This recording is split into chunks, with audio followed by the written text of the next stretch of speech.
प्रिय विद्यार्थियों नमस्कार। एशियन क्लासेस के यूट्यूब चैनल में आप सभी का स्वागत है। इस चैनल के माध्यम से हम अध्ययन कर रहे हैं कक्षा 12 अर्थशास्त्र विषय। आज हमें अध्याय 7 प्रारंभ करना है। प्रिय विद्यार्थियों, यदि आपने अभी तक हमारी गत क्लासों के वीडियो लेक्चर नहीं देखे हैं तो इस वीडियो के डिस्क्रिप्शन बॉक्स में उनका लिंक डाल दिया गया है।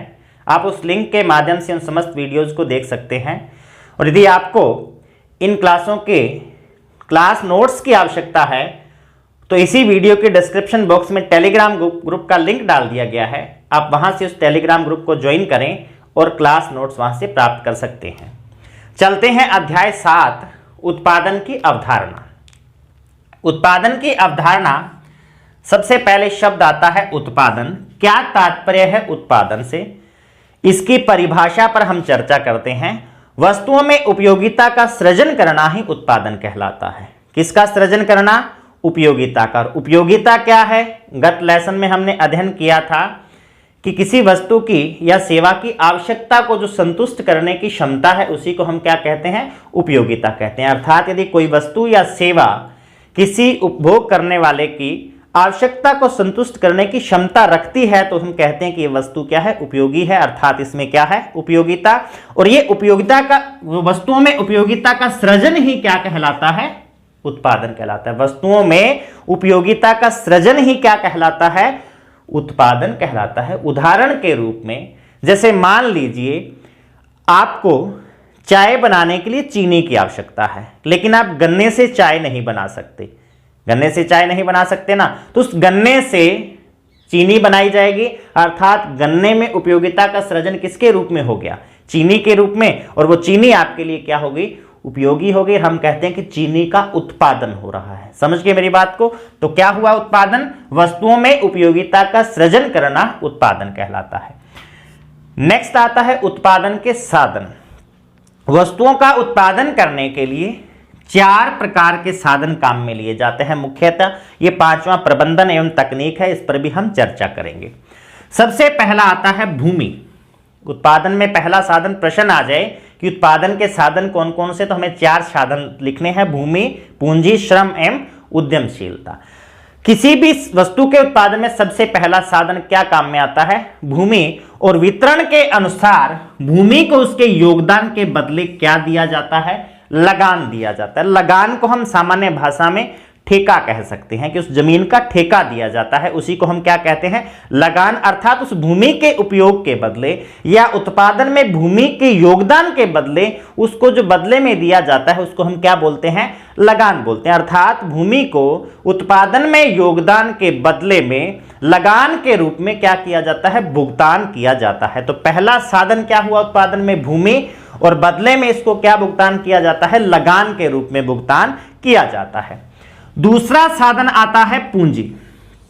उत्पादन की प्रक्रिया में दूसरा साधन क्या काम में लिया जाता है? पूंजी। और पूंजी को भुगतान के रूप में क्या किया जाता है? ब्याज दिया जाता है। अर्थात दूसरा साधन क्या है? पूंजी। और उत्पादन में पूंजी के योगदान के बदले उसे ब्याज के रूप में क्या किया जाता है? भुगतान किया जाता है। तीसरा आता है श्रम या लेबर। उत्पादन में तीसरा योगदान किसका होता है? श्रम या लेबर का। और इनको उस उत्पादन में योगदान के बदले जो भुगतान किया जाता है वो किसके रूप में होता है? मजदूरी के रूप में। अर्थात उत्पादन में योगदान के बदले श्रम को किया जाने वाला भुगतान क्या है? मजदूरी है। चौथा आता है उद्यमशीलता। ये उद्यमशीलता होती क्या है? देखिए, किसी भी प्रोडक्शन को करने के लिए या उसके सेटअप की स्थापना के लिए प्रत्येक व्यक्ति को एक रिस्क उठाना पड़ता है, हिम्मत करनी पड़ती है। उद्यमशीलता का गुण उसके कारण उस व्यक्ति में जो उद्यमशीलता का गुण होता है उसी कारण से वो उस उत्पादन को कर पाता है। तो ये जो साहस की वृत्ति है, साहस की प्रवृत्ति है, उद्यमशीलता है, कार्य करने की क्षमता है उत्पादन का, वो उसी को हम क्या बोलते हैं? उद्यमशीलता बोलते हैं। अर्थात प्रत्येक उत्पादक अपनी उद्यमशीलता के कारण ही उत्पादन कर पाता है। इसी कारण से प्रत्येक व्यक्ति उत्पादन नहीं कर पाता, क्योंकि जिसमें उद्यमशीलता होती है, उस कार्य को करने की क्षमता होती है, उस कार्य को करने की हिम्मत होती है, साहस होता है, उसी कारण से वो प्रोडक्शन क्या कर पाता है? कर पाता है और इन 3 साधनों का उपयोग करते हुए वो चौथा उद्यमशीलता के कारण क्या करता है, उत्पादन करता है। और इस उद्यमशीलता के बदले में उसको क्या मिलता है, वो लाभ कमाता है। अब समझ गए होंगे मेरे ख्याल से आप कि क्या तात्पर्य है उद्यमशीलता से, अर्थात उत्पादन में जो व्यक्ति उस उत्पादन के क्षेत्र के जितने भी रिस्क हैं उनको उठाता है, किस कारण से, उद्यमशीलता के कारण ही। रिस्क हर क्षेत्र में होता है और उस रिस्क को सहन करने की क्षमता किसके कारण से होती है, उद्यमशीलता के कारण। और इसके बदले में उसको मिलता क्या है, लाभ के रूप में भुगतान मिलता है। तो ये थे उत्पादन के साधन।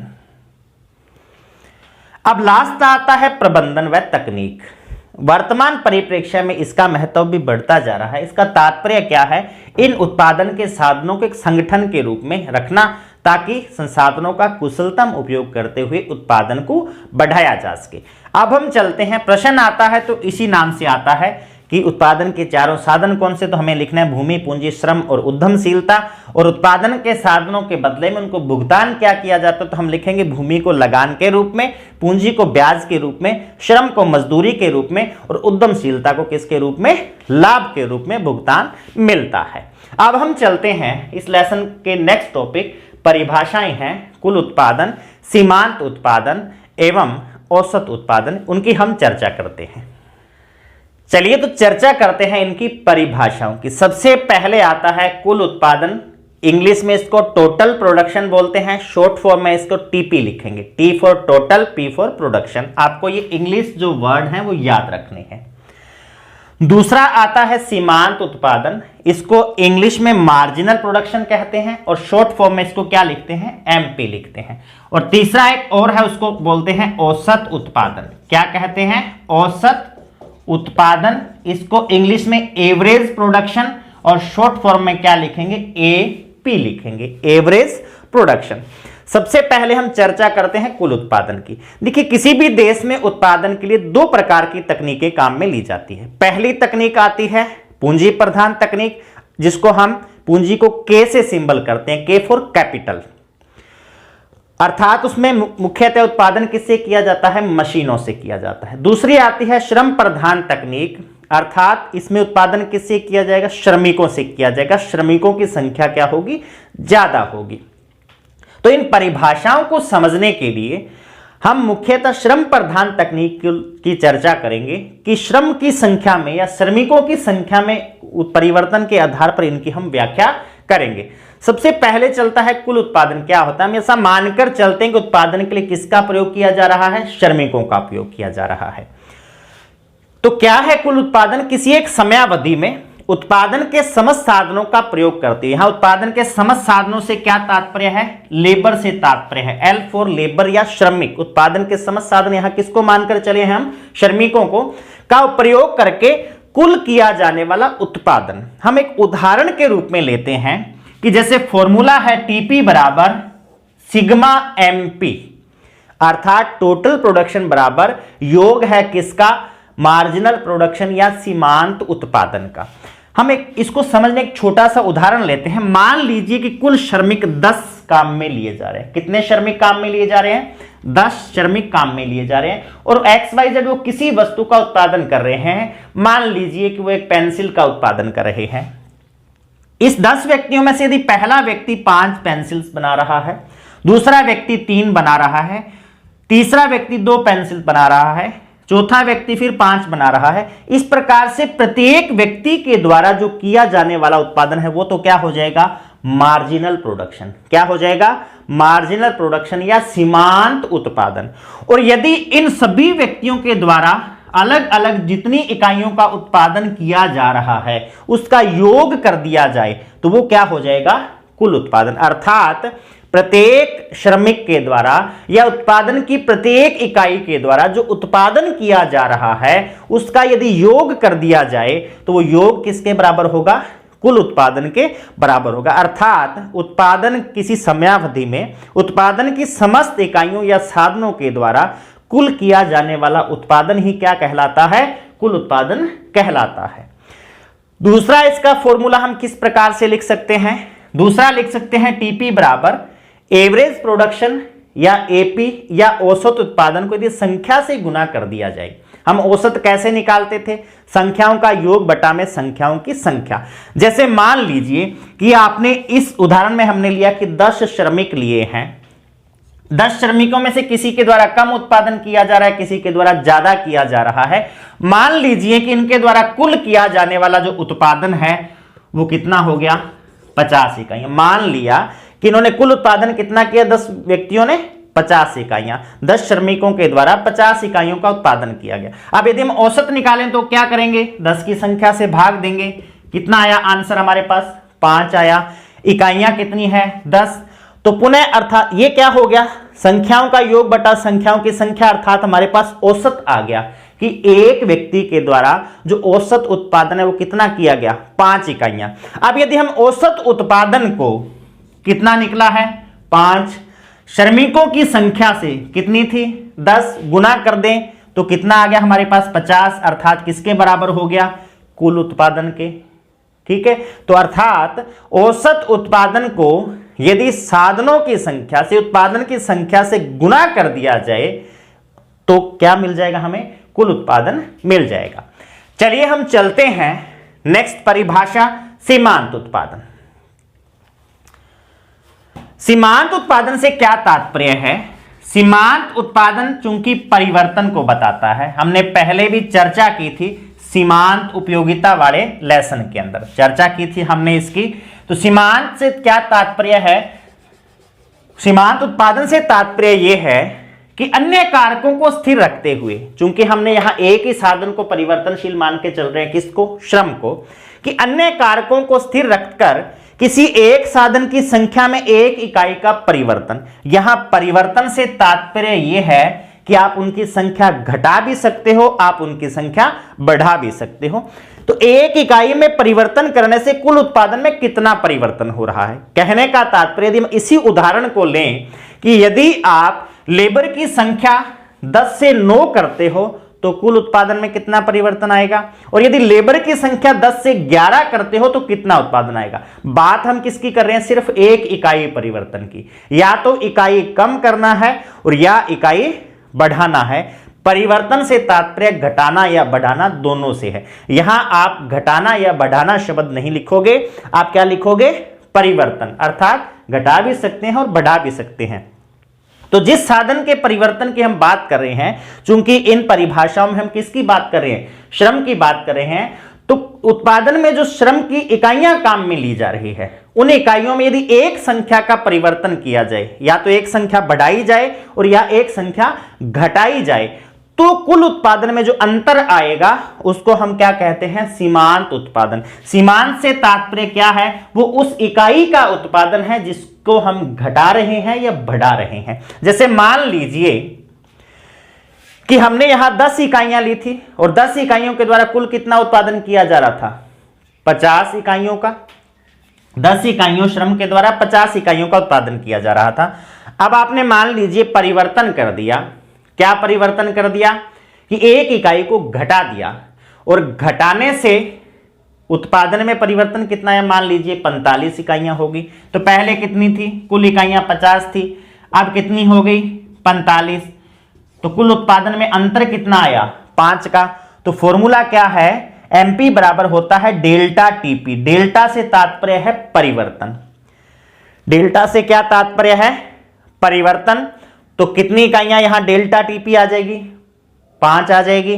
और डेल्टा एल चूंकि इकाई लेना है, अर्थात लेबर में परिवर्तन कितना करना है? एक इकाई ही करना है, तो वो कितना आ जाएगा? 1। अर्थात उस जो आपने 10वीं इकाई को उत्पादन से हटाया उसका उत्पादन में कितना योगदान है? 5 इकाइयों का। और यही क्या कहलाता है? चूंकि एक इकाई की बात है, इसी को हम सीमांत उत्पादन कहते हैं। जहां भी सीमांत शब्द या मार्जिनल शब्द आ जाएगा उसका तात्पर्य क्या होता है? इकाई से तात्पर्य है। दूसरा फॉर्मूला जो हमने मार्जिनल यूटिलिटी में भी देखा था, mu बराबर TUN माइनस TUN माइनस 1, वही फॉर्मूला यहां पर लागू होता है। इसको भी हम समझ लेते हैं कि किस प्रकार से लागू होता है। देखिए, मार्जिनल प्रोडक्शन बराबर होता है TPN माइनस TPN माइनस 1। हम ठीक उसी उदाहरण के द्वारा समझ लेते हैं।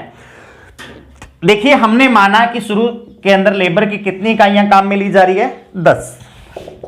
और इन 10 इकाइयों के द्वारा कुल कितना उत्पादन किया जा रहा है, 50 यूनिट्स या 50 इकाइयों का। हमें एमपी निकालना है कि जो इकाई आप घटा रहे हो या जो इकाई आप बढ़ा रहे हो उसका उत्पादन में कितना योगदान है। जैसे टीपीएन से तात्पर्य है एन संख्या से, किससे तात्पर्य है, एन संख्या से, कि मान लीजिए आपने इकाइयां बढ़ा दी, 10 की बजाय क्या कर दी, 11 कर दी। अब कुल इकाइयां कितनी हो गई, 11। तो 11 इकाइयों का उत्पादन कुल बढ़कर जो 50 से कितना हो गया, कल्पना कीजिए कि 57 या 57 हो गया है। ठीक है, अब हमें क्या करना है, हमें 11वीं इकाई का उत्पादन में कितना योगदान है इसको निकालना है। इसको क्या कहेंगे, मार्जिनल प्रोडक्शन या सीमांत उत्पादन कहेंगे। तो एन इकाइयां यानी अंतिम इकाई कितनी है, 11 है, अर्थात टीपीएन की जगह क्या लिखेंगे, 11, माइनस किसको करेंगे, टीपी एन माइनस 1 यानी 11 माइनस 1 क्या रह जाएगा, 10। टीपी फॉर टोटल प्रोडक्शन, 11वीं इकाई तक टोटल प्रोडक्शन कितना हो गया, 57 या 57, 11 माइनस 1 अर्थात 10। तो टीपी क्या हो जाएगा, यहां पर टीपी 10 हो जाएगा, अर्थात 10वीं इकाई तक कुल उत्पादन कितना था, 50, अंतर कितना आ गया, 7, अर्थात मार्जिनल प्रोडक्शन कितना है, 7। और ये कौन सी इकाई का योगदान है, जो आपने एक इकाई बढ़ाई, 11वीं इकाई, उसका योगदान है।